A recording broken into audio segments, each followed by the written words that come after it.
Pagi ini kita akan merenungkan satu tema pergumulan dan pengharapan orang benar. Satu bagian firman Tuhan, mari kita buka bersama-sama dari kitab Mazmur pasal 73. Bapak, Ibu, dan Saudara sekalian, saya percaya Mazmur ini tidak asing bagi kita. Kita mungkin sudah tahu dan mungkin kita sudah memahaminya, tapi marilah kita bersama-sama sekali lagi membacanya secara bergantian. Mazmur 73 ayat 1 sampai 28. Kita akan membacanya sekali lagi secara bergantian. Saya membaca ayat 1, Bapak, Ibu, dan Saudara baca ayat 2, dan seterusnya sampai ayat 28 kita baca bersama-sama. Demikian firman Tuhan, pergumulan dan pengharapan, Mazmur Asaf. Sesungguhnya Allah itu baik bagi mereka yang tulus hatinya, bagi mereka yang bersih hatinya.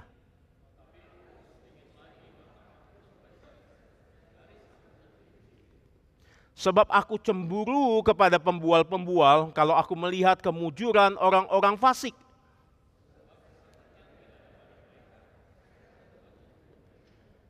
Mereka tidak mengalami kesusahan manusia dan mereka tidak kena tulah seperti orang lain.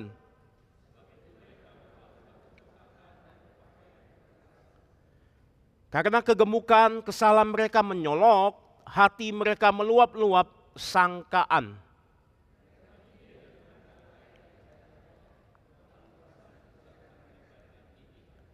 Mereka membuka mulut melawan langit, dan lidah mereka membual di bumi.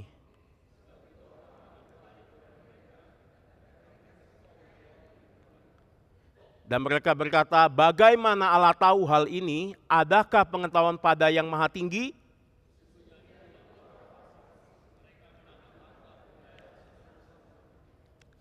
Sia-sia sama sekali aku mempertahankan hati yang bersih dan membasuh tanganku tanda tak bersalah.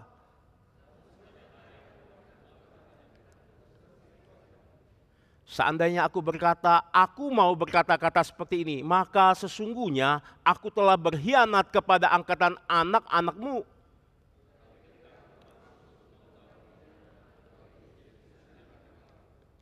Sampai aku masuk ke dalam tempat kudus Allah dan memperhatikan kesudahan mereka.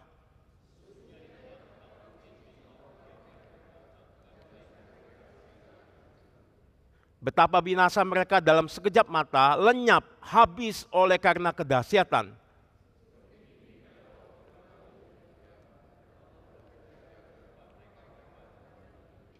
Ketika hatiku merasa pahit dan buah pinggangku menusuk-nusuk rasanya,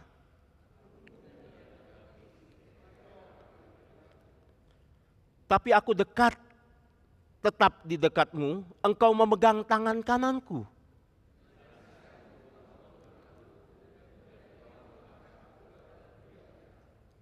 Siapa gerangan ada padaku di surga selain engkau tidak ada yang kuingini di bumi.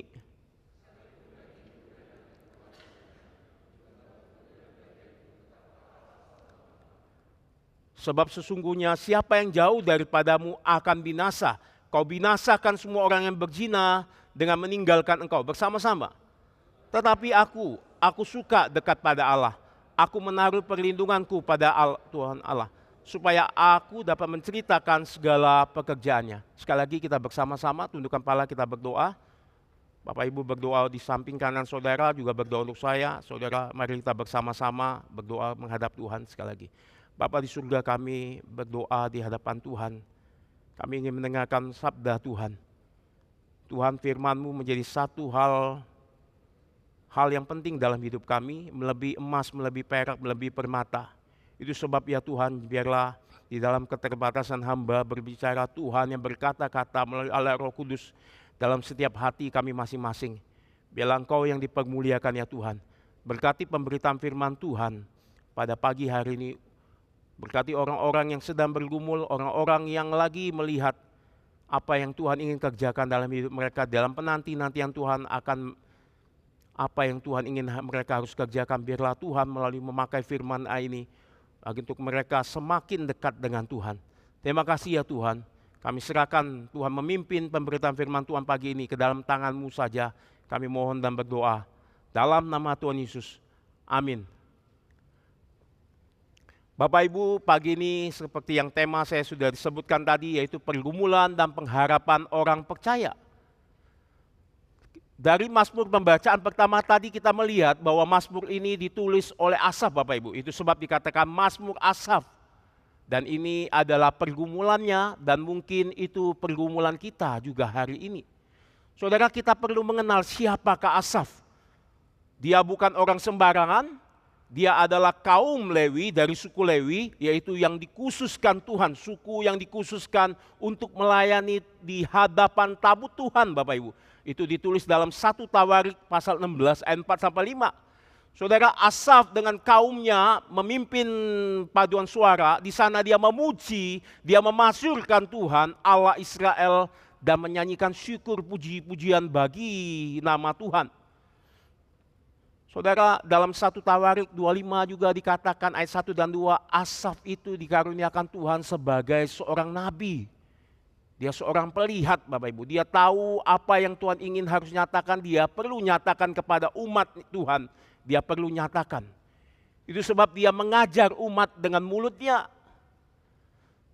Maka Bapak Ibu, di awal Mazmur pembacaan pertama tadi kita lihat dia memuji Tuhan, dia mengatakan Tuhan itu baik.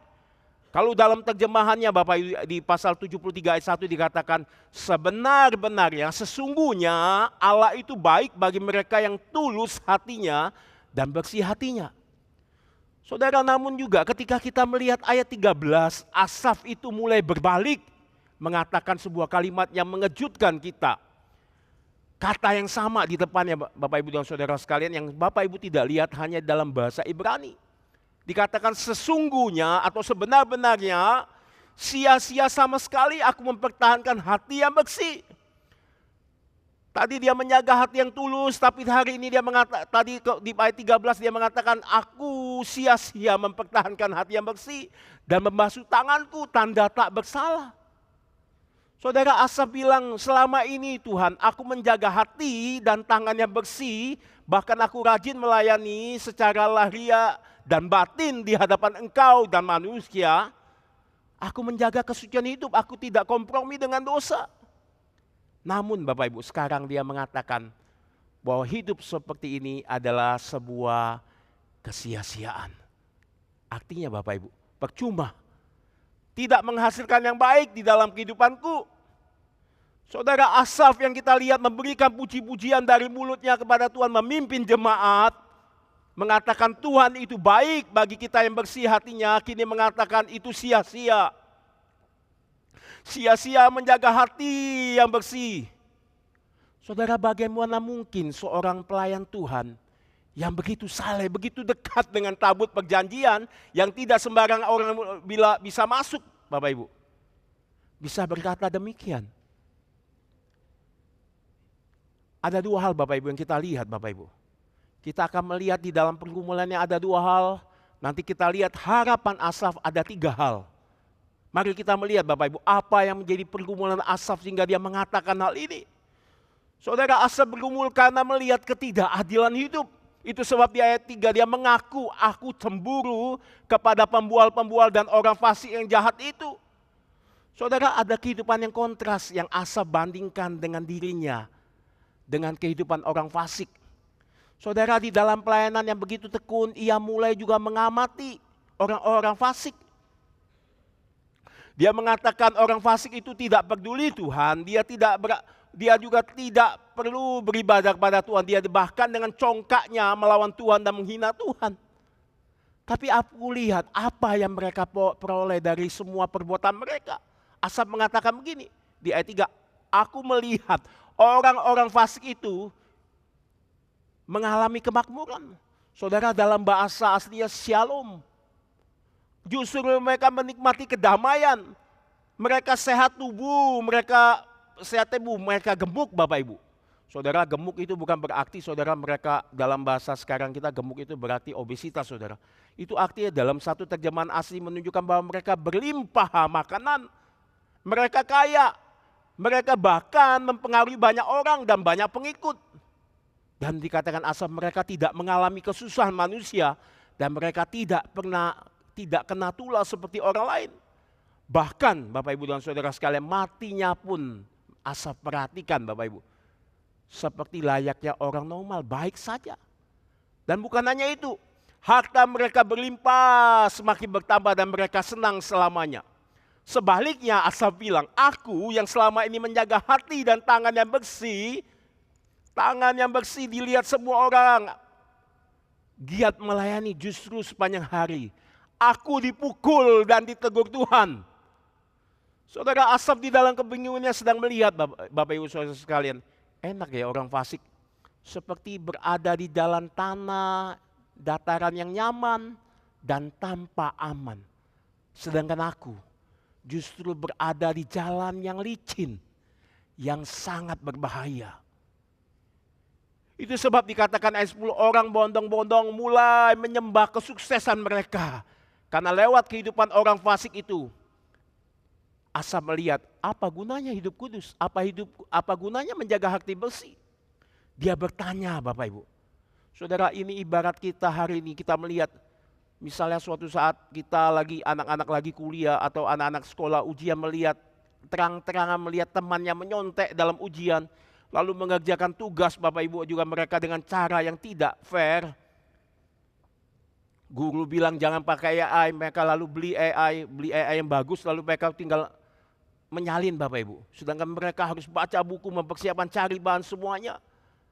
Dan kita lihat hasilnya orang yang tidak fair itu mereka mendapat nilai bagus. Sedangkan orang yang sungguh-sungguh jujur Bapak Ibu menjalankan apa yang diatas gurunya, hasilnya tidak baik. Nilainya pas-pasan. Dan mereka bergumul sepertinya ini cara kita tidak menguntungkan. Ini tidak fair. Saudara, ada orang yang tidak mengenal Tuhan, mereka berani berdagang dengan curang karena di backingi oleh pihak tertentu. Bahkan mereka semakin kaya mengarut keuntungan Bapak Ibu sekalian. Sedangkan saya semakin hari ditindas dan berdagang sulit untuk bertahan melewati birokrasi-birokrasi yang ribet. Itu sebab saya sulit mencari nafkah keuntungan di tengah-tengah ekonomi yang sulit. Saudara lihat juga ada orang korup semakin berani berbuat dosa, bahkan hidup nyaman dan berhasil. Mereka menjadi politisi yang sekarang banyak diikuti, dikagumi oleh banyak orang. Bapak Ibu, sedangkan orang yang jujur menjaga kekudusan hidup di dalam usaha tidak melalaikan pelayanan meskipun usaha dilandai Kristus, masih konsisten Bapak Ibu. Meskipun keadaan sudah terjepit dan sekarang menderita sakit-sakitan. Saudara, mereka mengalami kekurangan banyak hal. Mungkin mereka bertanya, mengapa orang fasik jalannya begitu mulus tampaknya? Tapi jalan saya penuh dengan liku-liku kesulitan Tuhan. Saudara, ada yang sudah setia, yang berdoa namun penyakit tak kunjung sembuh, justru semakin menderita semakin hari. Dan mendekati kematian, begitu gentar. Sedangkan mereka saya lihat yang tidak kenal Tuhan, mereka melewati satu pengobatan yang baik. Dan saya lihat sampai tua pun mereka berumur panjang dan matinya begitu tenang. Rest in peace. Dan banyak orang berbondong-bondong, tapi saya tampaknya diabaikan Tuhan. Saudara, dalam hidup seperti ini tampaknya tidak adil bukan? Maka Bapak Ibu yang saudara dikasih Tuhan, di balik semua ini sebenarnya Asaf sedang mengeluh kepada siapa? Saudara tahu waktu dia menulis ini, dia menggumulkan Mazmur ini. Dia di ayat 3 dia mengatakan, aku cemburu kepada pembual, kepada orang fasik. Dia mengatakan dalam hatinya. Saya tanya Bapak Ibu, orang fasik itu tahu tidak waktu Asaf mengeluh? Dia tidak tahu Bapak Ibu. Tapi dia tahu ada satu yang tahu. Siapa Bapak Ibu? Ada satu pribadi yang tahu isi hatinya. Tuhan Bapak Ibu. Dengan demikian Bapak Ibu, sesungguhnya di balik keluhan Asaf, Asaf sedang komplain kepada Tuhan karena Asaf merasa diperlakukan tidak adil. Asaf kecewa, Asaf marah. Bukan hanya itu, dalam ayat 21 dikatakan dia mengalami kepahitan dan perasaan itu diungkapkan dengan jujur. Aku pahit Tuhan. Pinggangku, buah pinggangku menusuk-nusuk rasanya. Ini bagaikan suatu perasaan tubuh dan jiwa sedang bergumul sangat berat. Sehingga dikatakan duduk susah, berjalan susah, apa yang kulakukan aku saya bingung. Karena begitu menderita susah, baik bukan hanya fisik, tapi tubuhku juga yang saya tidak tahu bagaimana memprosesnya, menyembuhkannya. Bahkan jiwaku tertekan. Dan Asaf mengatakan, sedikit lagi, aku hampir jatuh. Artinya aku sedikit lagi, hampir meninggalkan imanku. Saudara, dalam ayat 16 dikatakan, ia mengalami kesulitan untuk memahami ini semua. Dia tidak mengerti apa di balik ini semua. Itu sebab, saudara, keadaan ini membuat Asaf berada di tengah-tengah jalan pergumulan rohani yang berat. Dan itu bukan posisi yang mudah sehingga dikatakan ia sulit memilih. Apakah tetap mempercayai Tuhan itu adil, Tuhan itu baik. Memegang Taurat Tuhan yang adalah kebaikan bagi dia, yaitu Tuhan sendiri yang itu baik. Atau mengikuti cara hidup orang fasik. Saudara, bukankah hari ini banyak orang Kristen hidup berada di tengah-tengah. Seperti Asaf. Satu sisi cemburu sama orang dunia yang menikmati hidup mereka berhasil. Mereka usaha berhasil, mereka dapat pasangan yang baik sekali. Mereka tampaknya serasi, mereka tampaknya hidup damai. Menikmati makanan banyak hal, tapi saya tergoda. Mereka pakai cara yang tidak beres, tapi saya tergoda. Saya tahu itu salah. Tapi sisi lain mereka tampaknya berjalan mulus. Di mana konsekuensi Tuhan? Kalau begitu saya saja seperti orang fasik. Tapi hati nurani saya tidak mau melakukan itu. Tapi saya mulai tergoda. Namun di sisi lain Bapak Ibu, banyak orang juga bergumul untuk tidak mau menikmati hidup suci. Dan menyukai hal-hal yang rohani. Malas baca Alkitab, malas berdoa, malas bersekutu. Karena ini semuanya tampak percuma. Sia-sia. Bapak Ibu yang dikasihi Tuhan, izinkan saya bertanya, apakah kehidupan rohani banyak dari umat Tuhan hari ini yang engkau lihat dan rasakan seperti yang saya katakan? Saudara, jangan-jangan di tengah-tengah saudara tidak akan memiliki hidup yang baik jika di satu sisi saudara ingin Tuhan. Di satu sisi saudara juga ingin menikmati cara-cara duniawi. Saudara akan dimuntahkan Tuhan. Karena saudara tidak dingin, tidak panas. Saudara memiliki spiritual rohani yang berada di tengah-tengah yang tidak jelas. Itu sebab mungkin doa engkau tidak dijawab. Itu sebab mungkin engkau merasa tidak tahu arah. Jika engkau mengalami seperti Asaf, ketahuilah. Alkitab tunjukkan justru orang yang benar yang taat dalam hidup sering diizinkan Tuhan mengalami banyak kesulitan dan penderitaan. Mengapa Bapak Ibu? Karena itu tanda orang yang dikasihi Tuhan. Tanda sebagai bentuk Tuhan membentuk hidupmu. Saudara, ada apa dasar dalam kitab Ibrani? Yang kukasihi, kuhajar, kutegur. Saudara, teguran Tuhan itu lebih keras kepada umat daripada bukan umat Tuhan. Justru itu sebagai tanda bahwa Tuhan sedang memperbudikan engkau. Ketika engkau mengalami pergumulan, kesulitan, ketika engkau melakukan sudah ketaatan, engkau mengalami kebingungan. Tapi itu sebagai justru Tuhan sedang membentuk engkau. Atau saudara siap tampaknya menjadi orang Kristen, lalu saudara di tengah-tengah itu mengikuti jalan duniawi kompromi seperti orang fasik. Meskipun saudara lancar tanpa masalah. Tapi coba pikirkan saudara. Apakah jangan-jangan Tuhan sedang membiarkan engkau seperti orang fasik? Yang kedua Bapak Ibu dan Saudara sekalian, kita lihat mengapa Asaf di titik terendah dalam pergumulan hidupnya dengan mengatakan sia-sia menjaga hati yang bersih. Saudara, apa yang saudara lihat tadi ketika membaca bagian firman Tuhan ini? Yang poin kedua ini. Saudara memikirkan apa? Ketika saya merenungkan firman Tuhan ini ada satu bagian yang mengejutkan saya. Saudara, ini membawa kita melihat satu realita apa yang dialami Asaf sungguh-sungguh menyedihkan.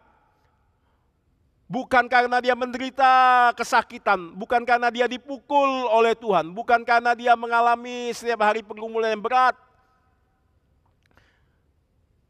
Dia tidak mengeluh karena kesulitan penderitaan ekonomi, saudara. Bukan itu, saudara. Dia mengeluh karena Tuhan tampaknya tidak adil. Tapi ada satu keluhan yang saat ini yang artinya paling dalam dan orang tidak lihat dan Tuhan tahu itu. Dan ini jarang kita lihat dan rasakan. Sehingga kita tidak peka hingga hari ini. Apa itu saudara? Dia lonely. Dia menanggung beban pergumulannya sendiri. Dari mana kita tahu? Bapak Ibu lihat di ayat 2, tetapi aku sedikit lagi maka kakiku terpeleset, nyaris aku tergelincir. Saudara, itu berarti tidak ada seorang pun di sekitar mereka Asaf yang berjaga untuk menangkapnya ketika kakinya hampir tergelincir dan jatuh karena cemburu melihat orang-orang kesuksesan orang fasik itu. Saudara, bukankah Asaf yang baru memimpin paduan suara dengan senyum tampaknya tenang, tampaknya bahagia, tapi hatinya lonely, saudara. Di mana mereka yang hatinya tulus hati, di mana mereka yang bersih hatinya, yang mengatakan Tuhan itu baik. Tidak ada, saudara. Asaf sendiri bergumul. Sungguh ironi. Saudara, nama Asaf itu artinya penghimpun, yang berarti mengumpulkan, menyatukan orang, mempersiapkan orang melayani untuk memuji Tuhan, memberikan korban yang terbaik. Tapi justru hari ini dia mengalami ketersendirian, kesepian, meskipun tampaknya dilihat orang bahagia. Siapa yang rela menjadi uluran dari tangan Tuhan ketika hidup Asaf diliputi kegelapan? Tidak ada seorang pun yang peka. Ketika kerohanian pemimpin mereka mulai redup, siapa yang memperhatikan? Siapa yang menyapanya? Siapa yang berbuat baik baginya? Siapa yang menguatkan imannya? Siapa yang memberikan dia nasihat?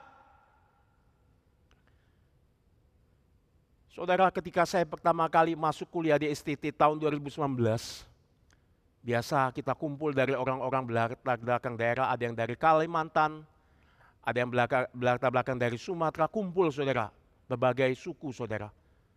Kita pertama kali di asrama dengan sambutan yang dengan penuh senyum oleh kakak tingkat saya, yaitu kepala dom saudara. Di dalam asrama itu ada kepala dom. Saudara, kita disambut, kita diperkenalkan, kita ditunjukkan kamar oleh kepala dom itu saudara. Dia bukan hanya menyambut kami, dia mengumpulkan kami karena kami di daerah tidak mungkin bawa ember saudara.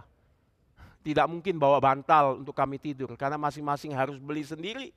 Kami tidak tahu beli di mana. Tapi dia dengan besar hati, siap kita kumpul, kita pergi naik Grab, saya bawa kalian untuk pergi. Cari keperluan kalian termasuk keperluan bulanan. Cepat beli, persiapkan ini, apa yang diperlukan. Dia bawa kami saudara, dengan bahagia kami dengan tersenyum di mobil, bercerita, berkenalan. Bukan hanya itu Bapak Ibu saudara sekalian, tiap bulan dia selalu mempertanyakan mau titip apa, titip apa, titip apa. Dengan ringan tangan dia memperhatikan kami. Namun Bapak Ibu dan saudara sekalian, ketika COVID, saya waktu itu kuliah dari Jambi, kita mulai tampak terpisah. Ketika itu dia juga sudah selesai praktek pelayanan, hampir memasuki tugas akhir kakak tingkat saya. Dan dia menyatakan, saya jadi ateis. Saudara, waktu kami mendengar kisah ini sangat menghancurkan hati kami semua. Tinggal sama-sama pada kenyataannya, tidak pernah tahu sama-sama apa yang menjadi pergumulan satu dengan yang lain. Tawa sama-sama, makan sama-sama, bercanda sama-sama. Tapi pada kenyataannya kita tidak tahu apa yang menjadi pergumulannya selama ini. Saudara, teman-teman mulai bersadar, tanya kenapa? Kita tidak tahu. Ada apa dengan dirinya? Karena kami begitu sedih, kami sampai pengen tahu apa sih. Sampai kami tahu ketika dosen memperingatkan kami, persoalannya bukan hanya ada apa dengan dia. Tapi persoalannya ada apa dengan kalian? Bahwa meskipun bersama-sama satu tempat, tapi tidak mau saling mendoakan, tidak saling peduli. Di tengah-tengah sibuk hanya tugas studi, mementingkan intelektual. Pada akhirnya kami berjalan sendiri-sendiri, mementingkan apa yang kami harus kejar dari tugas-tugas yang kami harus lakukan. Tapi kami melupakan satu indah yang Tuhan berikan kepada kami sebagai seorang mahasiswa, tempat bersama-sama bergumul. Sebagaimana orang-orang berkumpul dari latar belakang beda. Itu kesempatan kami ditaruh, harusnya mengikat kasih persaudaraan, bukan? Tapi kami lebih mementingkan banyak hal. Berjalan sendiri. Saudara, menjadi pertanyaan bukan siapa yang terjadi dengan Asaf hari ini, tapi juga dengan apa terjadi dengan kita hari ini sehingga kita tidak peka akan pergumulan banyak orang di sekitar kita. Saudara, hari ini saya bersyukur pada Tuhan. Tadi ada anak-anak, ada ibu-ibu, bapak-bapak, pemuda tampil di dalam kur berlatih untuk memuji Tuhan di tempat kudus ini. Saudara, saya bersyukur hari ini juga mendengar paduan suara itu berkumpul akan mengadakan fellowship perjamuan kasih bersama. Saudara, saya senang, saya ingat di mana gereja saya dulu bertumbuh, saudara. Kita melakukan satu fellowship, satu tiap 3 kali momen, saudara. Kumpul, makan, sharing satu sama lain. Kita lebih akrab mendengar. Lalu mulai saling cerita pekerjaan bagaimana, usaha bagaimana. Dulu, saudara, tempat saya di Jambi, saya sangat bahagia ketika melihat. Saya mengucap syukur kepada Tuhan. Namun ingatlah, saudara, waktu saudara fellowship, waktu makan, lihat kanan kirimu, senyumlah, sapalah, saling kenallah, dan saling doakan kanan kiri saudara. Tertawalah bersama, tapi ingatlah juga menangislah bersama. Bapak, Ibu, dan saudara sekalian dikasihi Tuhan, saya yakin ada banyak orang Kristen yang mungkin diam-diam bergumul seperti Asaf di sekitar kita. Siapa dia? Mungkin itu istrimu. Mungkin itu suamimu, mungkin itu anakmu, temanmu, sahabatmu, jemaat yang beribadah bersamamu yang Tuhan taruh di tempat ini. Itu sebab Bapak Ibu, jangan hanya datang beribadah lalu pulang. Kecuali Anda ada keperluan tertentu. Sapalah satu sama lain, senyumlah. Berbicaralah, dengarkanlah pergumulan satu dengan yang lain. Terbukalah jujur mana harus saudara terbuka. Saudara-saudara tidak diciptakan untuk sendiri. Dan salinglah belajar mendoakan. Jadilah alat Tuhan untuk menguatkan orang yang Tuhan pakai. Melihat Asaf-Asaf di sekitar Anda. Saudara, setelah kita melihat apa yang menjadi pergumulan Asaf, kita melihat apa yang menjadi harapannya. Saudara, dalam ayat 16-22, izinkan saya bertanya ketika kita membaca ayat 16-22 ini. Jika kepahitan hidup kita dengan sesama, dari orang kita, dari terdekat kita, mungkin suami, mungkin atau siapapun, kita dapat datang kepada Tuhan. Untuk minta Tuhan memulihkan kita dan memberikan pertolongan.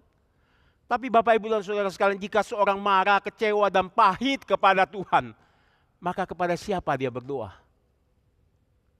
Kepada siapa dia memohon pengampunan? Kepada siapa dia minta kekuatan untuk mengatasinya? Akhirnya saudara, dia sendiri mengalami kekeringan, tidak berdoa. Maka Asaf bilang, waktu ketika dalam itu ada harapannya apa? Dan Asaf mengatakan di ayat 16, ketika aku bermaksud untuk mengetahuinya, begitu sulit ya keadaanku mengetahui tentang apa yang terjadi dalam hidupku. Ayat 17, sampai aku masuk ke dalam tempat kudus Allah dan memperhatikan kesudahan mereka. Sesungguhnya di tempat-tempat licin kau taruh mereka, kau jatuhkan mereka, sehingga betapa binasa mereka dalam sekejap mata lenyap habis oleh karena kedahsyatan.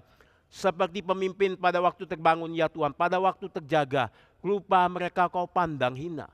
Dan menarik di sini Bapak Ibu saudara sekalian, kita lihat saudara berada di persimpangan tengah jalan-jalankah seperti Asaf? Tidak ada teman, waktu tidak ada yang peduli saudara-saudara, lonely sudah mengerti orang, bahkan saudara bergumul di hadapan Tuhan. Saudara lihat ayat 17, Asaf datang ke rumah Tuhan, datang ke dalam gereja Tuhan, tempat kumpulan orang-orang berdosa yang sudah ditebus. Sehingga mereka perlu mendengarkan firman Tuhan. Dan inilah yang Asaf lakukan. Dan itu adalah jawaban dari setiap pergumulan kita yang seringkali Tuhan berbicara pakai melalui gerejanya. Tempat di mana umat Tuhan berkumpul. Di dalam momen khusus inilah Tuhan terkadang memakai banyak orang. Dan terutama suara mimbar untuk menyatakan kebenaran kepada mereka yang bergumul. Tentu Bapak Ibu, Tuhan bisa jawab lewat berbagai cara, lewat orang tua, lewat pasangan kita, lewat orang asing, lewat khotbah di YouTube mungkin. Atau lewat Google atau chat GPT Bapak Ibu. Ada dosen kita ketika dalam bergumul kesulitan, dia mengatakan dengan jujur, ya saya tanya Google, betul Bapak Ibu. Tapi Bapak Ibu, ada yang jauh lebih penting dari bagian itu. Yaitu firman Tuhan. Yaitu persekutuan orang-orang kudus yang sudah ditebus oleh darah Tuhan. Dan Tuhan berada di dalam hadiran yang khusus bersama-sama mereka. Disitulah kata Asaf, Tuhan memberikan jalan keluar. Saudara, itu berarti saudara ketika dalam pergumulan saudara harus datang secara fisik ke gereja. Mengapa? Karena Tuhan itu hadir di dalam tempat kudusnya kata Asaf. Dia berada di dalam bertahta atas pujian umatnya. Maka Bapak Ibu dan Saudara sekalian, kita lihat ada 3 jawaban Tuhan yang akan mentransformasi hidup Asaf. Yang pertama, Asaf, engkau mempertanyakan orang fasik, kini saya jawab. Saudara, Tuhan menjawab, lihat pertama orang fasik. Bapak Ibu, di sini juga muncul di dalam ayat 18 kata sesungguhnya, dan kata yang ketiga, kata yang terakhir, kata yang sama menjadi pergumulan Asaf. Sesungguhnya, sebenarnya itu muncul sama di ayat 18. Sesungguhnya di tempat-tempat licin kau taruh mereka. Asaf, Tuhan mengatakan kamu pikir mereka makmur, kamu mikir mereka bahagia, shalom. Mereka akan hancur dalam sekejap mata karena mereka berada di tempat yang justru licin. Mereka akan segera jatuh. Saudara, apa maksudnya tempat licin? Bukan berarti licin lalu jatuh, tiba-tiba hancur, lalu tiba-tiba langsung meninggal. Bukan saudara. Apa maksudnya? Karena pada kenyataannya banyak orang fasik tiba-tiba jatuh, sehat kembali. Lalu matinya dengan damai. Jadi apa maksud tempat licin ini? Apa artinya Pak? Apa yang menakutkan dari tempat licin? Yaitu mereka tidak tersentuh oleh kesadaran dosa. Inilah arti tempat licin. Dosa itu pelan-pelan memberikan kenikmatan, kebahagiaan, namun akan segera menghancurkan hidup mereka. Oh, ini yang menakutkan Bapak Ibu, ketika orang sudah ditegur firman, ketika sudah diberitakan, orang tua sudah menegur, anak-anak sudah juga merasa aku tidak perlu, tidak peduli. Itu berarti Bapak Ibu, hal yang menakutkan, hal yang paling menakutkan. Dia tidak pernah disentuh hatinya kesadaran akan dosa. Itulah tempat licin. Tapi ketika ada firman yang tegur, dia mulai sadar. Itu sebab Asaf bilang, orang fasik itu tidak sadar. Hidup mereka baik, mereka itu menjalani hari-hari seperti mimpi. Apa maksudnya? Artinya Bapak Ibu, mereka seolah mimpi, makan enak, makan Kentucky, makan pizza, makan burger, semuanya mimpi. Tapi ketika bangun, hanya mimpi. Ternyata kenikmatan itu, saya masih lapar. Tidur lagi, mimpi jalan-jalan kemana, seperti itu gambaran Asaf. Tuhan mengatakan, mereka seperti mimpi, tanpa enak, tanpa pulas. Tetapi tidak pernah menikmati kepuasan sejati. Tuhan mengatakan, inilah aku taruh mereka di tengah licin. Saudara, hati-hati. Ketika ada anak saudara atau pasangan saudara atau orang-orang yang saudara kasihi. Ketika ada firman yang sudah dinyatakan mereka tidak peduli. Itu berarti mereka sedang berada di tempat yang sangat licin. Itulah keadilan Tuhan yang Asaf harus sadar. Dan kedua Bapak Ibu, yang apa yang mentransformasi Asaf, pengharapan Asaf. Tuhan mengatakan, Asaf, lihat dirimu. Dalam ayat 1:22 Asaf, kamu mengatakan, aku baik, itu sebab kamu menjaga hatimu suci. Tapi pada kenyataannya kamu iri, kamu jengkel. Kenapa Tuhan baik itu juga kepada orang fasik? Sia-sia Tuhan. Maka tidak heran, kamu tidak bisa merasakan kebaikan Tuhan. Karena kamu iri. Kamu tidak senang. Dan pada kenyataannya, kamu juga Asaf orang fasik itu. Dan kamu bertanya, kenapa Tuhan tidak biarkan orang fasik? Jawabannya sama dengan kenapa Tuhan tidak biarkan kamu. Tuhan biarkan orang fasik dan engkau, supaya engkau sadar dan bertobat. Saudara, ketika Asaf pun memahami ini, satu realita kepahitan dari buah dosa yang dia lakukan yang tanpa orang tidak lihat. Asaf sadar Bapak Ibu. Asaf sadar, inilah perbedaan orang fasik dan orang benar. Bapak Ibu, tentu Asaf tidak ingin buat dosa karena dia sungguh-sungguh jujur mencari jawaban. Tapi dia ingin mencicipi hidup enak, tergoda seperti orang fasik. Namun di sanalah dia sadar, aku seperti binatang. Bapak Ibu, kata yang mengejutkan muncul di sini. Dia merendahkan diri. Ketika dia melawan penguasa surgawi, aku seperti binatang. Aku dungu. Saudara, binatang itu tidak pernah pikirkan Tuhan, kepentingan Tuhan. Binatang itu tidak melihat satu hal yang jauh melampaui apa yang Tuhan berikan di dalam momen-momen yang sangat indah, yang sangat baik. Yang melampaui semua apa yang dicari dunia ini. Asaf tampak bodoh. Dia hanya pikir hidup hari ini, mencari kenikmatan. Mereka tidak memikirkan nilai-nilai kehidupan kairos. Itulah sebabnya engkau sama menjadi orang fasik. Karena engkau hanya terikat hatimu bagi dunia ini saja.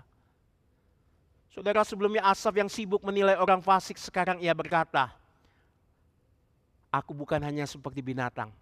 Tetapi Asaf punya pengharapan, sadar diri berdosa. Dia mengatakan, aku seperti binatang di dekatmu.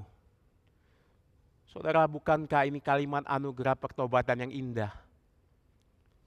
Menghancurkan hati, merendahkan diri Tuhan. Aku memang tidak tahu diri. Tapi satu hal yang aku tahu. Aku berada di dekatmu. Aku baru tahu. Engkau memberikan anugerah kepadaku. Engkau melihat apa yang aku lakukan waktu aku duduk, waktu dalam kesusahan, waktu aku berjalan. Engkau ternyata di dekatku Tuhan. Aku bodoh pun engkau di dekatku. Aku iri hati, engkau di dekatku. Saudara, bukankah ini anugerah yang terbesar? Yang Asaf tidak sadari dan hari ini dia sadar. Yang ketiga saudara, apa harapannya mentransformasi hidupnya? Dia mulai tadi bukan hanya melihat orang fasik, bukan hanya melihat diri, tapi dia melihat Tuhan.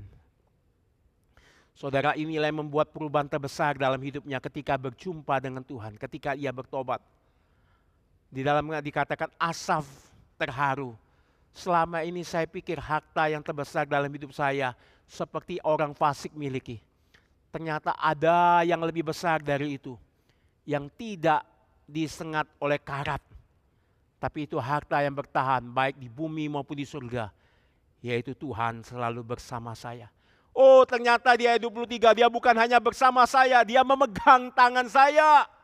Itu sebab ketika saya berada di tengah satu pergumulan hidup, di tengah yang harusnya jatuh di dalam iman saya meninggalkan Tuhan. Tuhan tidak biarkan saya, dia pegang tangan saya Bapak Ibu di ayat 23. Dia menarik saya kembali ketika saya mau berada masuk di dalam tersesat. Saudara, bukankah ini kelimpahan yang besar? John Newton sadar itu. Maka dia menulis sebuah lagu, sangat besar anugerahmu Tuhan. Apa yang besar? Anugerah Tuhan. Memberi aku selamat. Saudara, ini bagi Asaf Tuhan adalah hartanya bersama-sama dengan Tuhan berjalan di tengah dunia yang berdosa. Untuk berjalan bukan hanya melewati dunia sementara, tapi sampai masuk dalam pintu kekekalan. Saudara mengerti ini yang Asaf bilang. Saudara, Asaf melihat Tuhan bukan hanya memegang tangan dia, tapi Asaf mengatakan dia menuntun saya. Dia memberikan saya ingatan, dia memberikan saya ingatan perenungan akan firman Tuhan. Saudara, kata Asaf, inilah good life sesungguhnya. Inilah sebenarnya waktu duduk bersama Tuhan, membaca firman Tuhan, berdoa kepada Tuhan. Ini jauh waktu kairos, karena ada Tuhan di sana. Ini melampaui apapun. Saudara, kata Asaf mengatakan, hidup yang baik adalah hidup dalam Tuhan. Saudara ingat Yudas, dia bersama-sama Tuhan, tapi dia tidak, hatinya tidak bersama-sama Tuhan. Hatinya tidak bersama-sama ke-11 murid. Hatinya bersama uang di tengah-tengah pelayanan, di tengah-tengah memberitakan Injil, di tengah-tengah menyembuhkan orang sakit. Hatinya hanya tergoda pikirkan uang. Tapi satu saat ketika dia sadar, inilah penyesalan yang paling menakutkan dalam hidupnya.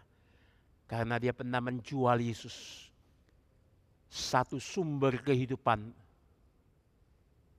Itu sebab saudara, dia tidak memiliki arti lagi. Dia tidak memiliki identitas diri. Dan itu sebab dia tidak ada harga. Hidupku mungkin seperti binatang. Apa harganya? Lalu mati lenyap. Itu sebab dia gantung diri. Karena dia tidak sadar, dia tidak bertobat. Dia tidak peka apa perenungan firman Tuhan yang tuntunan Tuhan sudah berulang kali dinyatakan. Dan Tuhan silakan pergi. Saudara, bukankah ini yang menakutkan? Saudara, hidup bukan hanya untuk hari ini.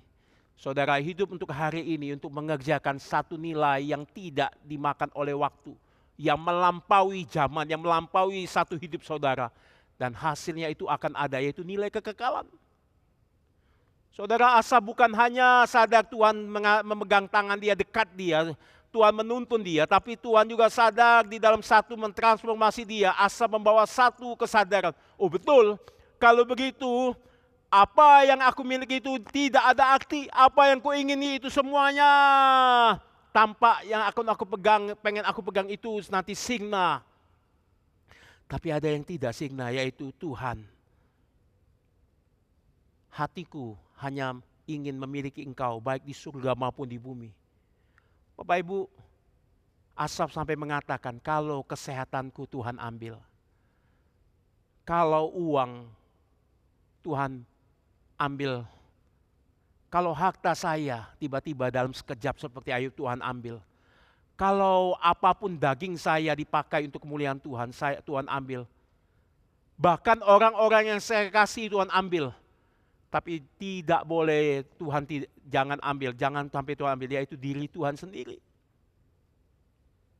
Bapak Ibu, kalau kesehatanmu, kalau hartamu, kalau bahkan pekerjaanmu, kalau masa depanmu, kalau orang yang Tuhan kasih dekat denganmu, yang kau kasih begitu dekat denganmu, Tuhan ambil.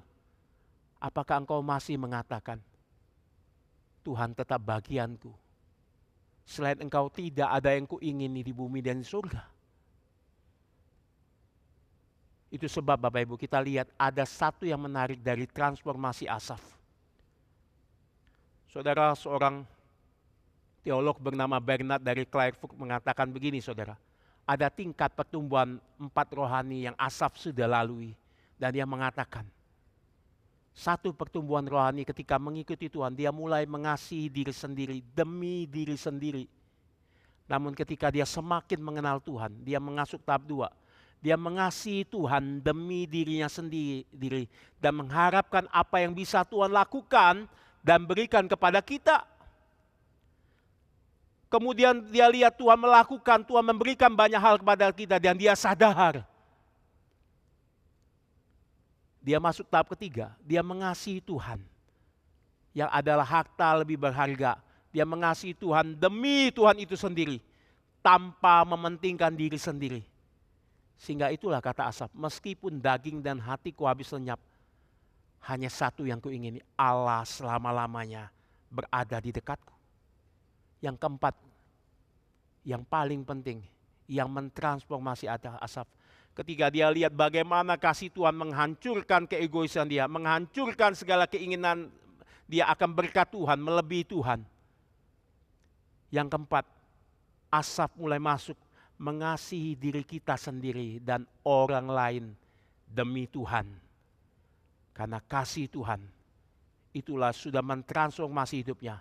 Maka dengan kasih Tuhan, dia mulai mengasihi dirinya sebagaimana Tuhan mengasihi dia. Dia mulai mengasihi sesama sebagaimana Tuhan sudah mengasihi dia. Saudara, Mazmur ini akhirnya ditutup dengan sangat indah. Aku suka dekat kepada Allah, namun aku akan menceritakan segala pekerjaannya. Saudara, Asaf yang tadinya sibuk melayani, tahu teologi, tahu banyak hal Tuhan itu baik. Tapi ketika dia sungguh-sungguh menyadari dalam hidup pergumulan, ternyata Tuhan sudah membentuk hidupnya. Dan pada penyataan dia mengatakan, Tuhan, Engkaulah hartaku yang lebih berharga jauh dari semuanya itu semua. Itu sebab Asaf mengatakan, aku suka dekat kepadamu. Sehingga dengan demikian, aku mau mengasihi orang-orang yang Tuhan lihat tampaknya mereka orang jahat. Tapi sebenarnya Engkau sedang mengasihi dia. Engkau memberikan waktu bagaimana nanti untuk supaya mereka bertobat. Sekarang Tuhan, aku mau mengerjakan pekerjaan itu. Bapak Ibu, saya tutup dengan satu kisah pada tahun 1944 sampai 1445 ketika terjadi perang dunia, Bapak Ibu. Ada seorang remaja Yahudi yang bernama Elie Wiesel, Bapak Ibu. Saudara, dia adalah seorang yang taat beribadah. Dia sungguh-sungguh menjalankan hidup suci, hidup yang benar, membaca Taurat. Tapi segalanya berubah, Bapak Ibu dan saudara sekalian, ketika dia mengalami pergumulan berat. Dia dibawa di dalam kamp konsentrasi Nazi. Saudara, dia di sana mengatakan penderitaan yang sangat mengerikan dan perlakuan dari orang-orang fasik yang begitu jahat sehingga memahitkan hatinya. Di situ dia lihat terpisah dari ibu dan kakaknya. Dia lihat bagaimana kakaknya dibunuh. Dia melihat bagaimana orang-orang yang tidak bersalah disuruh kerja paksa, mengalami kelaparan, kesulitan, tapi mulai dibantai, dimasukkan di dalam satu Holocaust. Dia mengingat semua ini, lalu dia menulis buku. Semua ini sangat mengerikan. Sehingga pada kenyataan ini membuat satu kehancuran imannya, Bapak Ibu dan Saudara sekalian. Meskipun pada tahun 1945, 11 April, ia mulai dibebaskan oleh tentara Amerika. Tetapi Bapak Ibu, melalui peristiwa hidupnya, banyak juga orang terguncang imannya. Mengapa? Karena dia mulai menulis buku menceritakan kisah hidup dia. Dalam isi bukunya, ia mempertanyakan Tuhan. Dia mempertanyakan Tuhan bagaikan seorang terdakwa yang duduk di dalam kursi dan dia sebagai hakimnya. Hatinya sudah dipenuhi dengan kemarahan dan kekecewaan, kepahitan. Sehingga ia mengatakan, mengapa saya harus memuji dia? Karena dalam kekuasaan yang besar dia telah membuat begitu banyak penderitaan. Sehingga pabrik kematian itu menjadi satu tontonan. Bagaimana saya bisa berkata kepadanya, terberkatilah Engkau yang kekal penguasa alam semesta, yang memilih kami dari segala banyak suku dan bangsa. Kini Engkau melihat kami disiksa siang dan malam. Saudara, dia melihat ayah kami, ibu kami, saudara kami berakhir di krematori yang tidak berperi kemanusiaan. Saudara, banyak orang membaca bukunya dan segera terguncang. Saudara, hari ini di tengah-tengah saudara, pekalah. Mungkin engkau Asaf itu. Atau siapa yang berada di Asaf itu. Seperti Wiesel dan Asaf mengalami kemiripan pergumulan iman. Tapi yang satu tergelincir, hancur melawan Tuhan. Tapi ada satu yang hancur, hampir hancur, hampir tergelincir dan tersandung. Tapi meskipun di tengah itu dia bergumul mengalami kepahitan, tapi dia mengalami satu pembebasan, mengalami transformasi. Dan dia menang, karena Tuhan tetap memegang tangan dia. Hari ini Bapak Ibu dan Saudara sekalian, engkau dipanggil sebagai Asaf-Asaf. Aku mau menceritakan kebaikan Tuhan, karena aku suka dekat Tuhan. Saudara, kalau orang tidak menceritakan tentang Tuhan, tidak menceritakan tentang kebaikan Tuhan, mungkin saudara tidak melihat ada satu harta yang paling indah dalam hidup saudara, melampaui segala hidup saudara, yang melampaui materi. Saudara menganggap itu yang paling berharga, itu yang paling dekat hidupmu. Itulah yang paling saudara harus berbagi. Siapa? Kristus. Karena dia sudah memberikan engkau satu kehidupan. Dengan dia berada di jalan licin memegang engkau dan saya. Ketika engkau harus mati, dia mengambil jalan licin itu bagi engkau dan saya. Dia menanggung kepahitanmu. Dia meminum cawan pahit itu. Karena siapa? Karena dia mengasihi Bapanya. Bapa mengasihi engkau. Itu sebab dia mengatakan, Allahku, Allahku, mengapa engkau meninggalkan aku? Tapi ketika Kristus bangkit, Bapak Ibu dan Saudara sekalian, dia adalah Asaf, lebih dari Asaf. Dia mengalami kepahitan?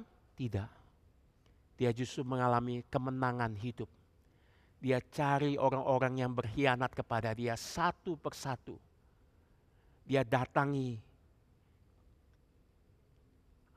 Dia bawa kembali pulang orang-orang tersesat. Mengapa? Karena dia mengasihi engkau. Itu sebab dia bertanya Petrus, apakah engkau mengasihi aku, Petrus? Lebih dari mereka semua ini? Oh, aku mengasihi engkau. Tuhan mengatakan, apakah engkau mengasihi aku, Petrus? Tuhan, engkau tahu hatiku. Aku mengasihi engkau. Ketiga kali dia mengatakan, Petrus, apakah engkau mengasihi aku? Petrus sedih. Dan Tuhan menjawab, gembalakanlah domba-dombaku. Perhatikanlah mereka. Itu sebab Petrus mengatakan di dalam surat Petrus, perhatikanlah umat kawanan Tuhan satu dengan yang lain. Karena mereka mungkin berada di jalan yang licin. Dan engkau dipanggil sebagai Asaf yang sudah ditransformasi. Karena Kristus sudah memberikan yang terbaik dalam hidup Anda. Mari kita berdoa bersama-sama. Bapak Ibu, mari saya undang kita bangkit untuk berdiri.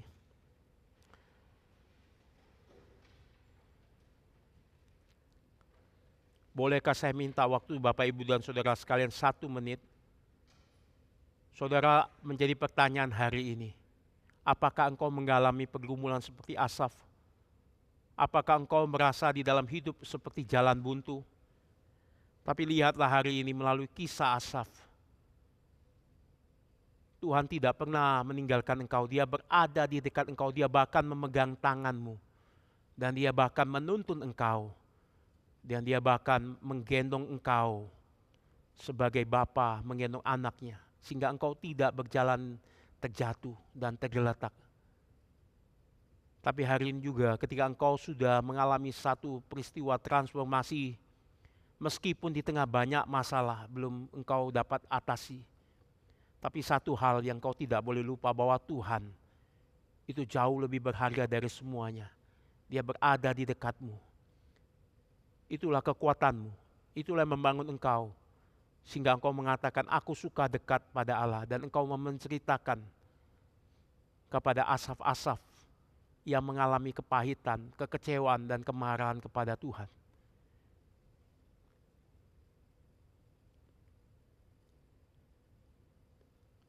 Bapa di surga, kami sudah mendengarkan firman-Mu.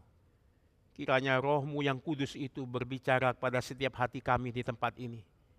Saudara, perkataan manusia akan berlalu, tapi perkataan firman-Mu tidak berlalu, ini janji-Mu. Kiranya Tuhan menopang umat Tuhan, mempertumbuhkan kami di dalam iman yang teguh, di dalam kasih kepada Tuhan dan sesama. Berkatilah kami, tolonglah kami yang lemah ini, dan pakailah kami untuk menjadi berkat Tuhan. Yang kami mohon, yang kami panjatkan dalam nama Tuhan Yesus, kami sudah berdoa. Amin.